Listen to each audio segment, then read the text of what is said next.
For several reasons. First of all, to see you, make sure you still exist. That's one reason. Second reason is that I wanted to make sure that you knew that you are to come back here this afternoon in this space at 4 o'clock to hear Rob play. Rob Landis and I have been really good friends for a very long time. And if you've heard him, you don't need an invitation to come back. You know how fun it's going to be. I mean, he's really, really, really beyond good. And it's very entertaining. And it's free. He will try to take your money, but you don't feel obligated to do that. Seriously, just come hear him and then pay attention to your heart. Third thing I wanted to say is that we have less than 50 spaces left for Michael Dowd. I have been talking to Michael Dowd off and on almost every week about his coming here.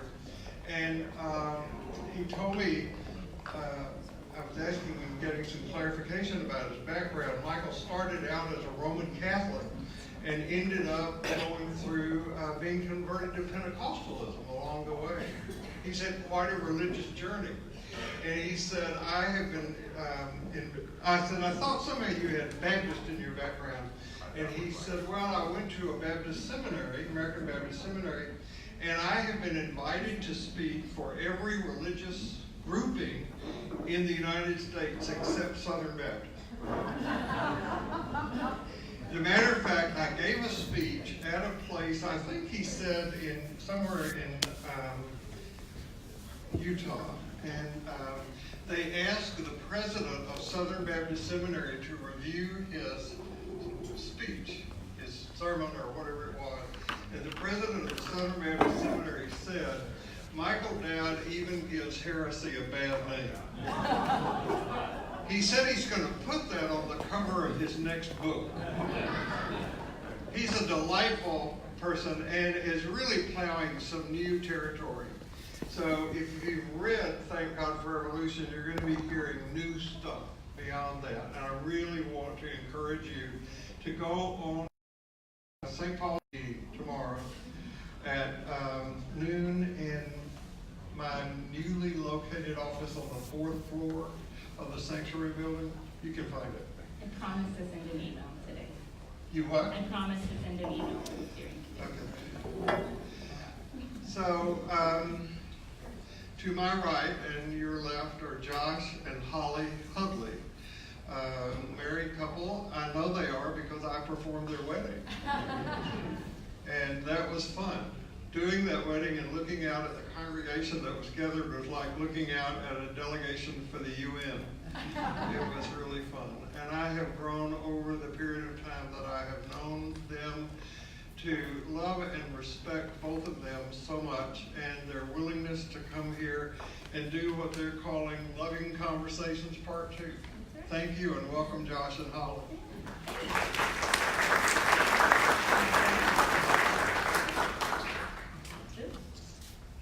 Hi. We're back, and we didn't chase too many people away, so that's good. So we got to speak with you guys this summer, and we had a lot of lovely and really sweet feedback. And I think one of the things we both heard and Bill heard was we love a little bit of time for questions. That there were so many questions I wanted to ask. That's not all this is, so don't worry, the spotlight's not back on you. But hopefully there'll be time enough to kind of engage in a little bit of a larger dialogue. So here we are, and those are actually our hands. And Josh was noticing he needed to trim up his. Taken yesterday in our living room. And we thought we'd do a little bit of kind of storytelling. How did we both get here? And it's a bit of a compelling story, and I've been sitting heavy with it for a while. Both my dad and his sister have done an incredible amount of genealogy work for his side of the family. Not as much is known about my mother's side of the family, and it's a bit of a vault anyway. But my dad and his sister can trace my paternal lineage back to 1609 in America, which means they were on the third landing of Jamestown in Virginia, some of the early colonizers. And there's a whole loaded way we can talk about colonizers, but my family were colonizers. I'll read a little story. In 1609, John Chandler departed the Isle of Wight in England aboard a trifecta of ships under the command of Thomas West. That's Thomas West. His name was Lord de la Warr, which became Delaware. West, he's not my ancestor. Not Thomas West. John Chandler is my ancestor. Thomas West received word that the nascent colony at Jamestown was not faring well because of illness and dismal conditions, so he created a resupply mission of 3 ships. And he wanted to see this kind of the conditions for himself. And John Chandler was aboard the Hercules of Rye, the 3rd ship to arrive in this resupply mission. The boat looked something like this. So, a relatively small sailing vessel, similar to the Mayflower. John had no relatives traveling with him, which was not entirely unusual because West said that no women or children could come on this mission, and wanting to save them from the savages and rampant illness in the new country. The voyage alone was grueling. Many people died of dysentery. Many people turned back.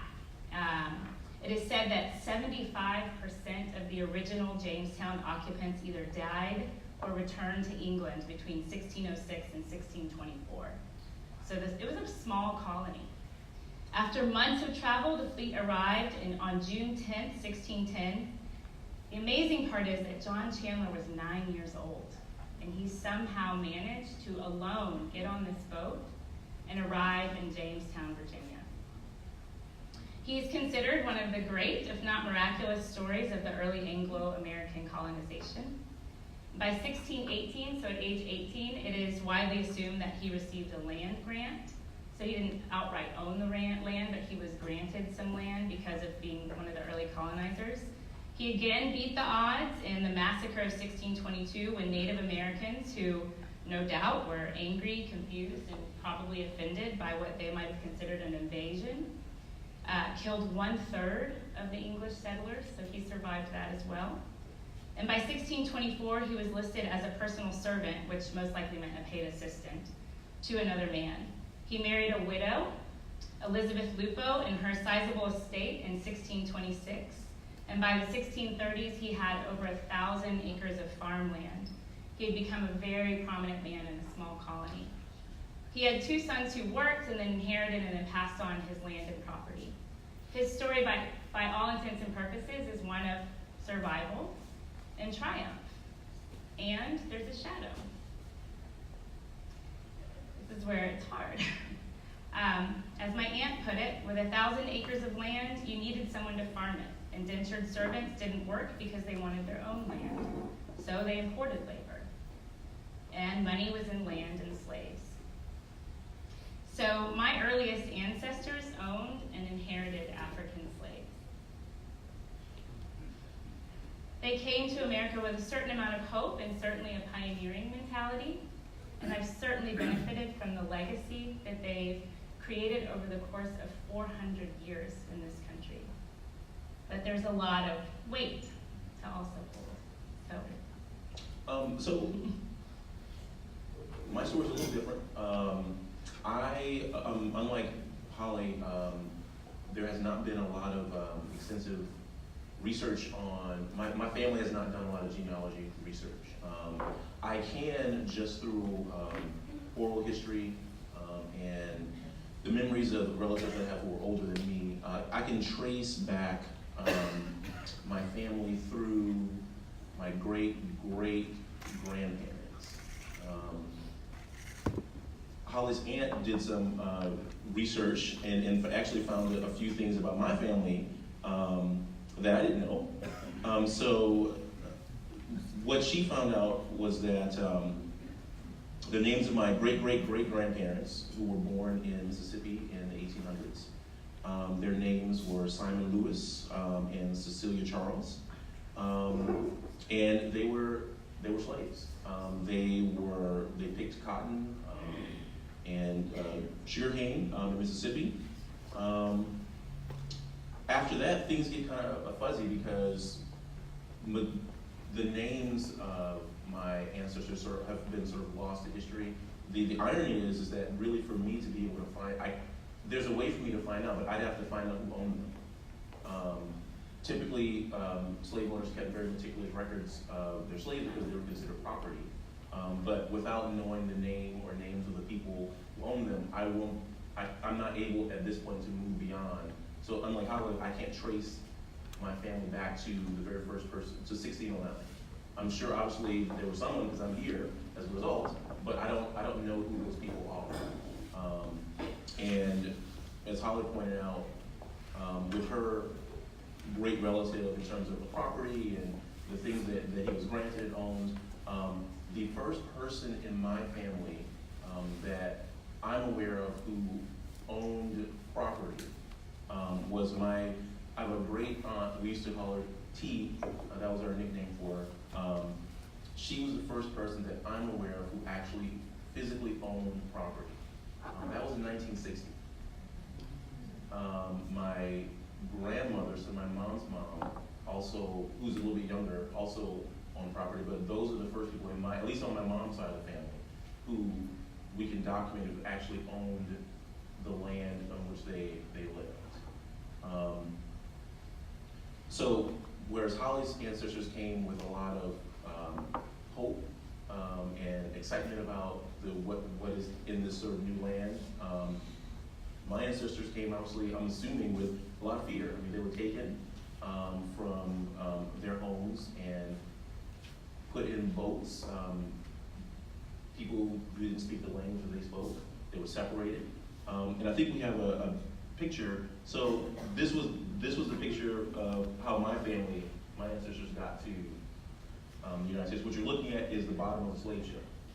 And what you're looking at is, I'm not sure how well you can see it, but there what looks like columns. Those are the ways they were made down so they could pack in as many people as possible. Many died because of disease and whatnot. Some jumped overboard and drowned. But this is my beginnings, the beginnings of my family here in America. And over the course of hundreds of years, eventually, I'm here. So we're here. Two very different stories, obviously, in terms of how we both got here in terms of our families, but we're here now. And we had to, so this is kind of what you're seeing here on I guess your left. I did 23andMe. Has anybody ever done that? So my friend Jaime, as a birthday gift, I think like 2 years ago, gave me this kit. Said, hey, you should. We had always been talking about Jaime's from Puerto Rico. He had done it and discovered a lot about his family, so he gifted this to me, and I did it, and I got the results back. And so you can sort of see, obviously, and most of the stuff I could figure out, and it just confirmed it. So you can see where most of my ancestry comes from. Sub-Saharan Africa, 75% from West Africa. The stuff they couldn't fit on the screen, there actually is some European heritage in my blood, obviously, and as my family continued to be here in America, and there's a lot to unpack there. But this is sort of who I am on a genetic level. And this was interesting because if you want to move on to the next one. A year ago, so we have 3 boys. I think we talked about this last time. We have 7, 8, and 9-year-old. And our oldest son, Caleb, last year when he was in 2nd grade, he had a project. He came home with a project from school, and the project on the surface is pretty neat, right? It's an ancestry project, and the idea is to get the kids to think about, well, who are you and where did you come from? But when we started reading the questions, we got a little concerned because the project was seemingly only written from a certain point of view. So one of the questions asked Caleb, again, he was 8 at the time, was who are your parents' ancestors and how did they get here? No, it was what was their mode of transportation? Yeah. And why did they choose to come to America? Right, exactly. And so Right, It so assumes one narrative. Right, so we're sitting there with our 8-year-old and talking with him about, Holly's family history, and then we're talking about my family history, and they're very different. So he had a great teacher, Miss Sainer, and so we contacted her just because we were concerned. We didn't necessarily want an 8-year-old to have to be responsible for, talking to his class, another group of 7 and 8-year-olds about slavery, but then that also is not just my answers, but there could be other kids in there. There could be kids whose parents might be undocumented. There could be, so it assumed one set of facts about how your ancestors may have come to this country. And it can put kids in an uncomfortable position to be sort of, in that case, the experts in explaining this. And I think that the teacher she was certainly able to understand where we were coming from.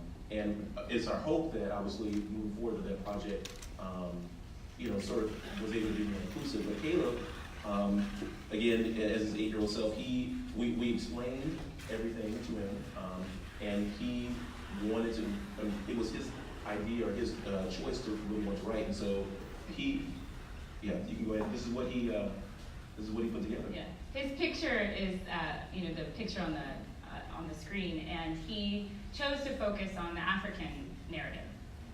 This was by no urging of ours. We were very much living in the truth with our kids. Like, we are very much, here's the story.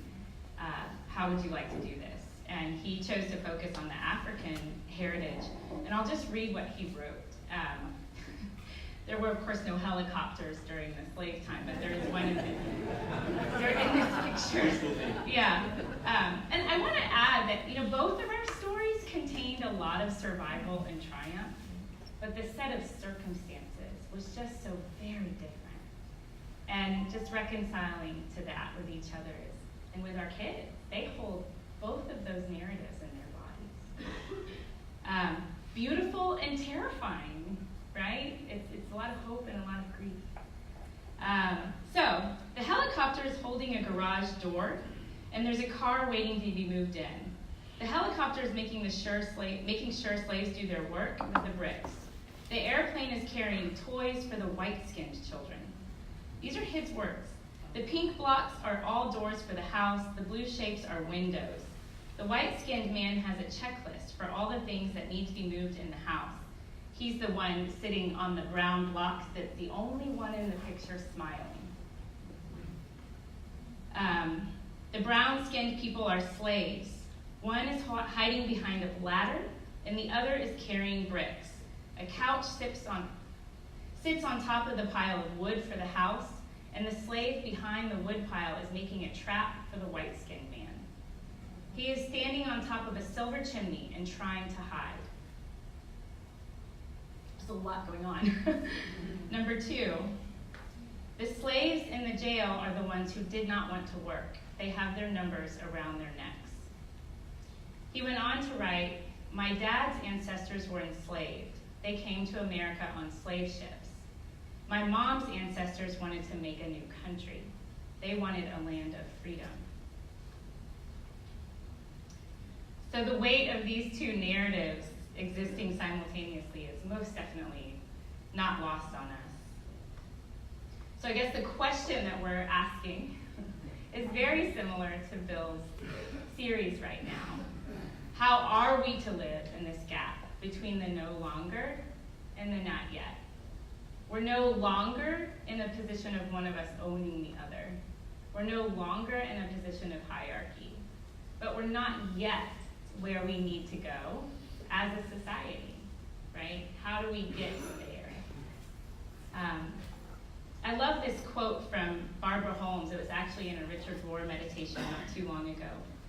She's an African-American writer and spiritualist. The only sound that would carry Africans over the bitter waters was the moan. Moans flowed through each racked body and drew each soul toward the center of contemplation. Here the moan stitches horror and survival instincts into a creation narrative.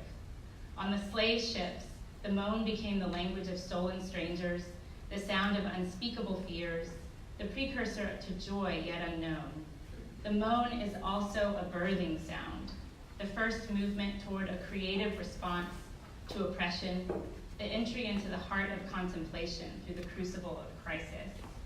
And I think the invitation for all of us, not just me and Josh or our boys, is what can we birth, right? Like, what can we birth as we hold this grief and hope together and the weightiness of these histories? That all of us in this room, if we came to America in any shape, way, or form, hold to some degree. None of us here are immune from holding our history, right? And so how do we use that history to kind of push forward, to push into the not yet? There's more we can say, but at this moment, I'd love to invite any questions that might be burning. We're open, so we'll pause and see what you guys have.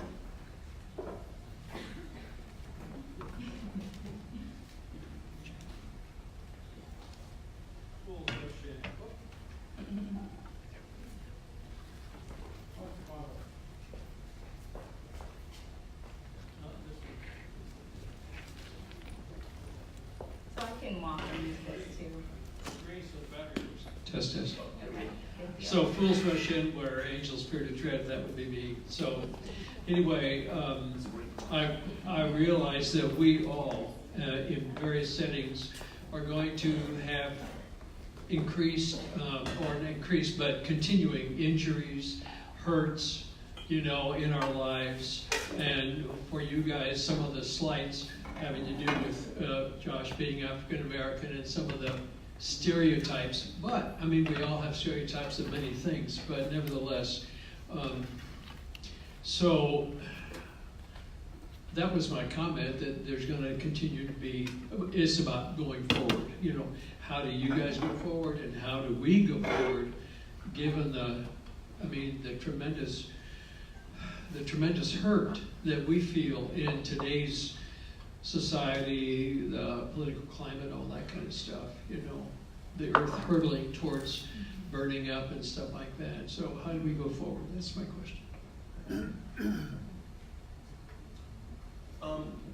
Something you said there, I think, I'm going to be my own precursor. I am by no means an expert on this subject, so please, what I'm expressing, I think, are just my own personal opinions and observations. So in case you guys think I have a PhD in, something along the lines of, sort of racial studies or anything like that, I just want to put that out there to begin with. You've just lived it. But you're not all black people, you're just Exactly. So I'm speaking from the our perspective. So I cannot speak for African Americans as a whole. But what I would say is, in terms of moving forward, you're right. There are still echoes of hurt and pain, of just even looking at the differences in the legacies of how his ancestors got here, my ancestors got here.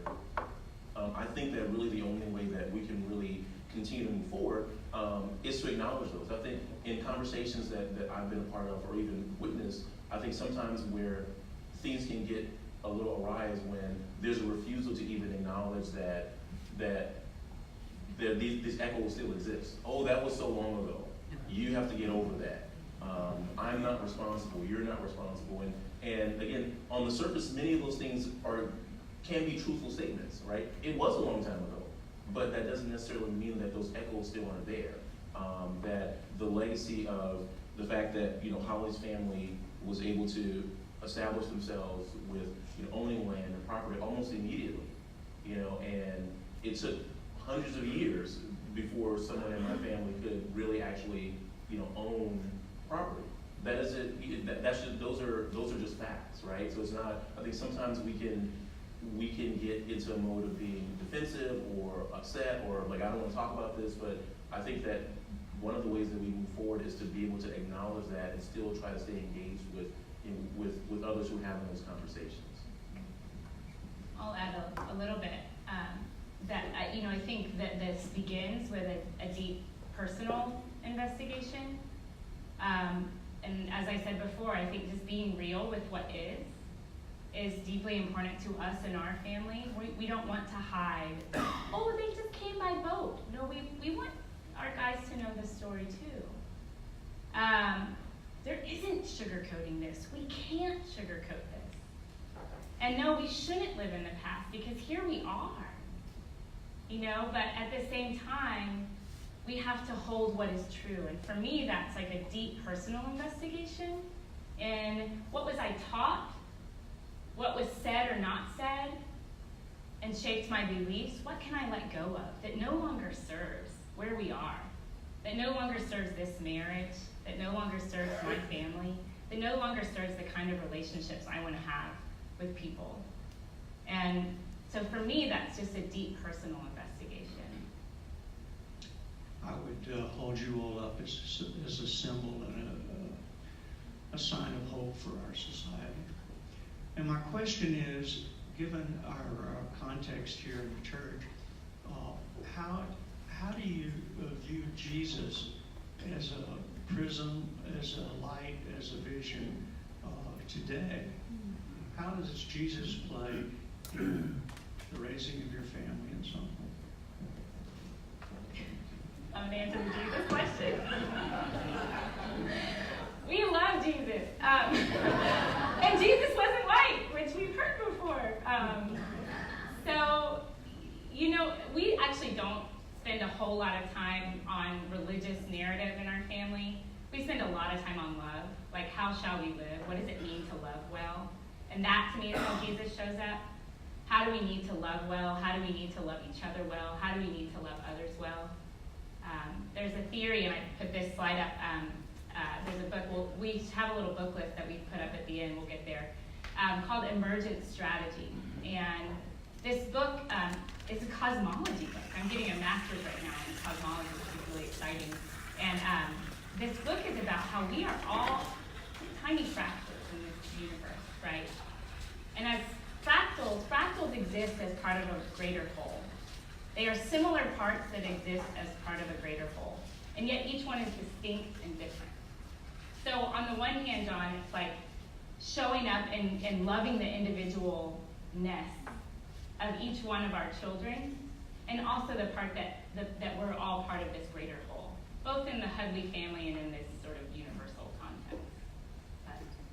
How do you want to add anything about Jesus? I would agree. Yeah, we don't spend a lot of time. Our kids actually come home and they go to Sunday school downstairs, and so they'll come home and ask us certain questions about things they may have heard in Sunday or learned in Sunday school. But we spend more time just focusing on being a good person, being kind, as Holly said, being loving, because I think we feel that that's at this age, I think that's the best way to move forward. And if as they get older, this is something that they want to continue to explore, certainly they'll do that. I met Holly. Actually, Susan and I are sitting in the two seats where Holly's parents used to sit. And then when they went back to the East Coast, my husband and I took their seats.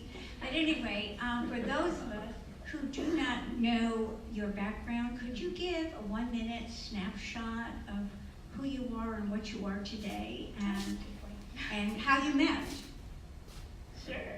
I guess I'll start since you took the last question.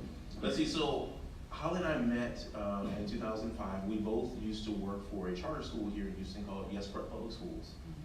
And so we met on the first day of faculty staff orientation in August of 2005. And we've been together ever since. Yeah. A little bit about myself. I grew up in New Orleans, Louisiana. It's where I was raised. My parents were both in the military. So I was born in Tacoma, Washington, and we moved back to New Orleans after my parents' divorce. And I moved to Houston in 2004 from St. Louis, where I lived and worked for 7 years. And been here, been in education.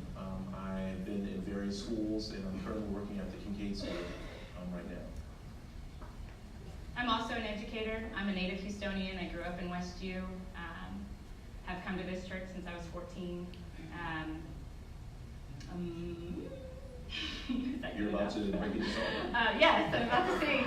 Josh said that when we first met that he was just being nice to me, but I like to say that he was flirting with me. So here we are, 13 years later, and he's still just being nice to me. Either way, it worked out.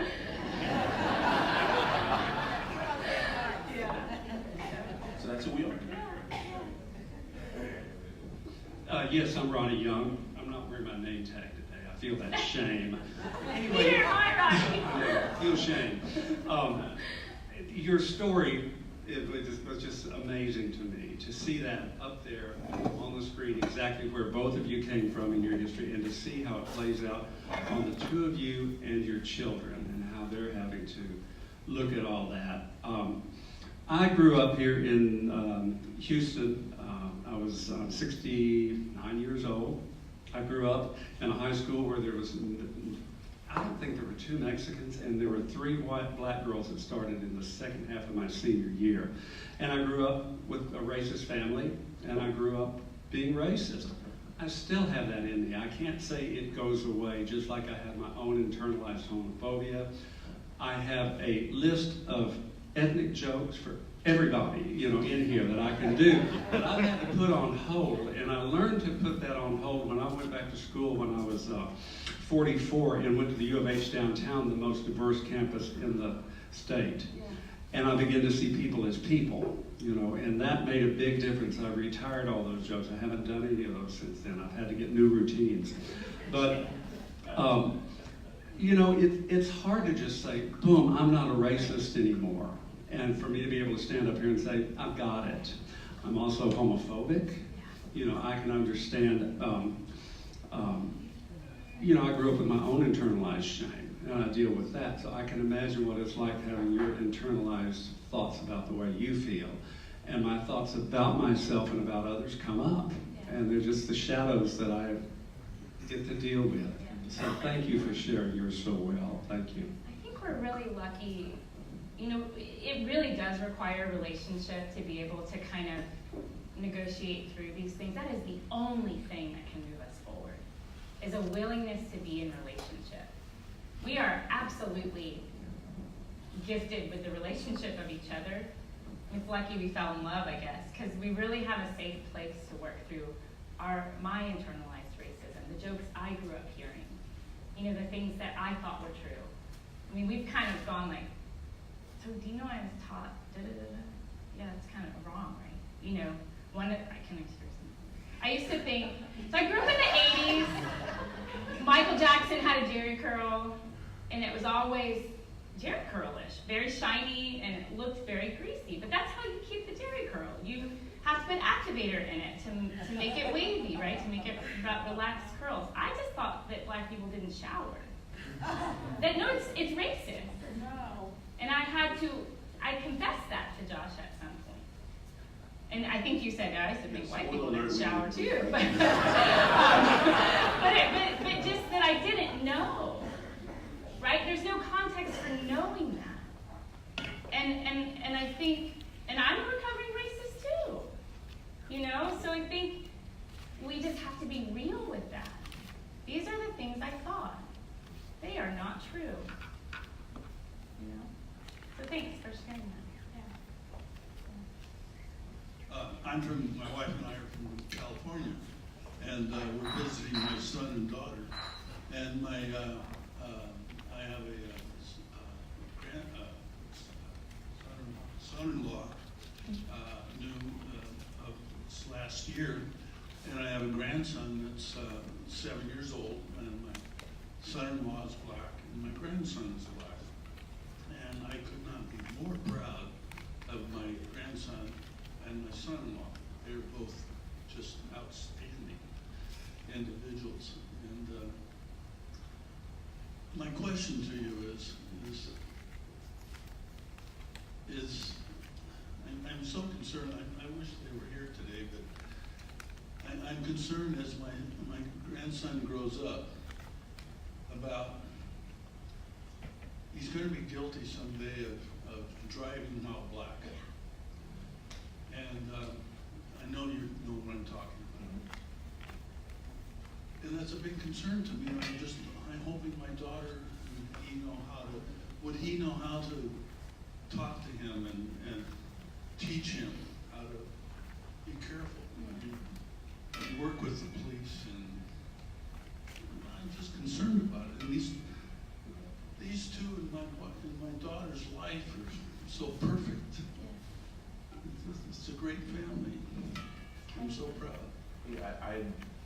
it definitely, I mean, the concern is real and valid. I don't know, obviously, your son-in-law, and I think I said earlier, you know, I can't speak for every African American, for every African American experience. It has been my experience, not only for myself, but also with friends that I grew up with, that I would venture to say that more than likely that he was spoken to about this when he was a child. What happens when you have an encounter with the police. And I would imagine that that's something that he would probably speak to his son about. I know that's something that Holly and I have had numerous conversations with as we're raising, you know, our three boys who are of mixed parentage, and we've talked about that. I think we actually mentioned this during our first conversation. I am both an optimist and a realist, and my optimism, you know, for my three boys' future is boundless. I mean, I want them to, they're smart, they're curious, and I want them to do everything that they want to do. My realism tells me that despite the fact that they're both black and white, they're going to be seen as black men in the world. And so my job as their father is to help them to negotiate, to understand that that's how they're going to have to negotiate. So as they get older, we are, in an age appropriate way, we'll continue to have those conversations with them about, you know, when they start driving, you know, what to do when you have an encounter, or if you have an encounter. It's the sad reality of the world, the society in which we live. Again, it's still those echoes, right? We talked about these are echoes of, you know, black people, specifically black men, being seen as threats, which is why, you know, we all see on, you know, whether you're on Facebook or social media, these, you know, especially I think in the last couple of weeks, there's just been these awful videos of people, you know, someone not being allowed into the apartment where they live because the lady didn't think they lived there, or someone driving, babysitting two, you know, white children, even though he has a babysitting service and the police get called. I mean, so all those things happen, and we can't prevent them, but we can at least try to prepare our sons for that. And even any preparation still isn't, it's still gonna hurt. You know, you can prepare and talk and all those things, but when those situations happen, I mean, they're frightening, they're scary, and they leave scars. Sorry. So Bernie's got that.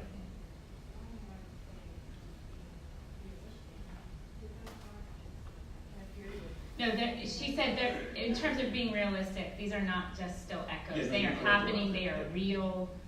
You know, people of color face racism and white supremacy and white institutions that we don't realize have a history of racism every day. Every day. You're correct. So these are not ghosts, you're right. They are real, but it is our job as people to unpack it, right? Yeah, I mean. Okay, I think I'm baby boomer, so I'm 66. My mom's almost 99. My grandmother was born in 1898, and her mom was a slave, so we can go back 8 years on my mom's side. And for you, I'm appalled that we've accepted that as a fear for our boys, our grandsons. And it just has become easy to accept it rather than to fight for it. To stand and have a voice and say, I'm not taking this anymore. It makes me angry that we have to give our boys any story. We shouldn't have to tell them how to act, to be normal, to just live. But to hear Americans just sit down and accept that, but don't do anything about it, you make it normal. So we have to say no. And it has to come from more than black and brown people. We are not the ones beating our sons. So we have to stop. And for people, you say that it's part of the story, but we all have a story. So then you take away from the value because you just made an excuse. All races have a story. You don't have my story. And you can change yours anytime you want to. So everybody want to have my civil rights. Well, no, being gay is not the same as being black. If you don't tell me you gay, I don't know it.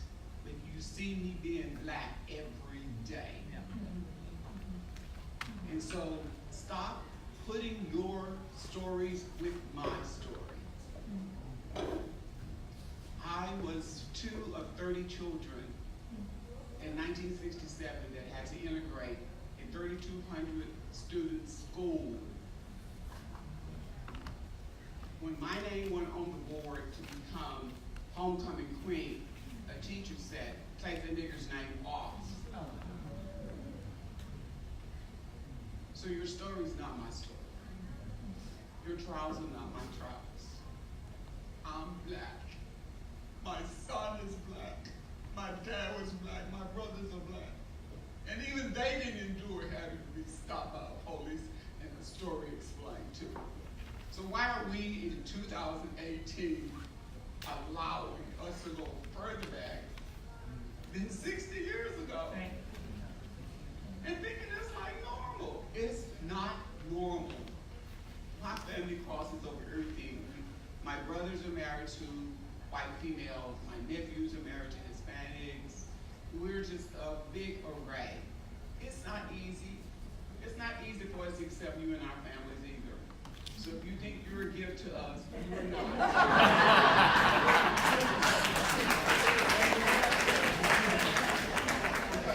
Because then whoever is on the black side has to endure the same thing as your white side has to do by being in an integrated marriage.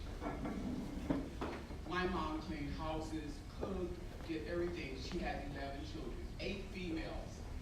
So of course her fear was that we would go to integrated school and bring home blue-eyed black babies. That was a rule we got when we went. Go get educated, get everything that they have. Do not bring me home in a blue-eyed black baby. What am I doing? And so, and that was a hard thing for her to accept when she'd been a maid and had to go in the back door. So, give me my story, either help me or just leave it alone. Don't make up excuses that you have some trials. They don't compare to mine. Thank you.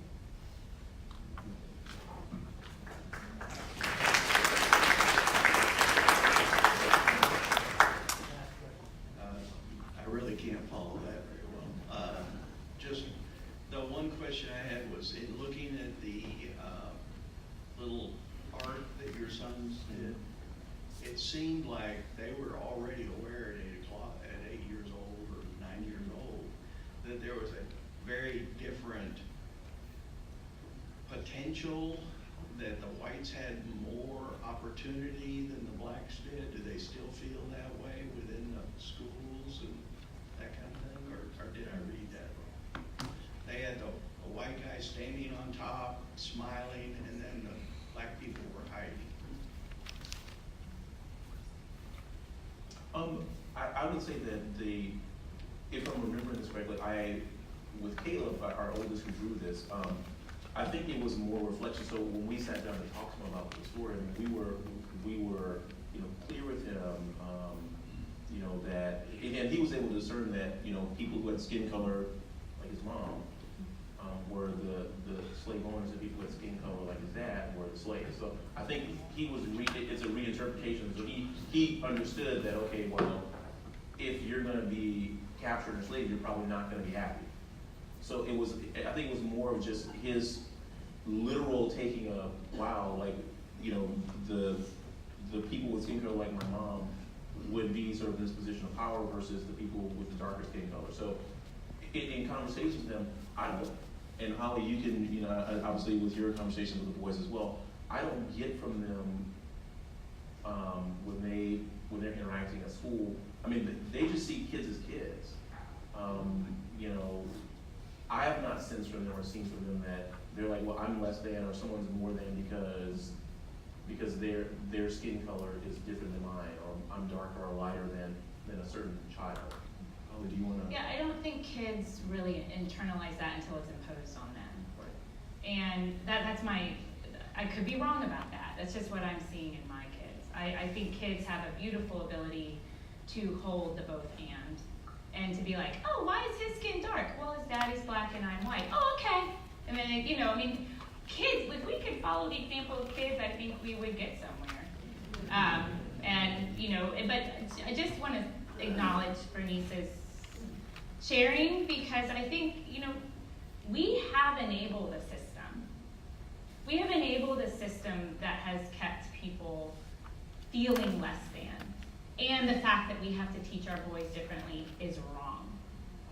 It's also what is. So we have to hold both the hope and the reality. And I think that this is just where we sit in the in-between, the no longer and the not yet. And these hands on this screen are all the 7 people who live in our family right now. My boys, mine, Selah, and her little baby 2-year-old that we love like daughters. We're making it work. We're living a kind of in-between right now. I could honestly listen to you all going all afternoon. You're great. So there are 3 principal spiritual truths that we have to commit to love each other, to tell the truth, and to serve the greater good. That's what we have to do. And if we do that, maybe others will catch the spirit. Love each other, tell the truth, and serve the greater good. Thank you all. I love you for doing this.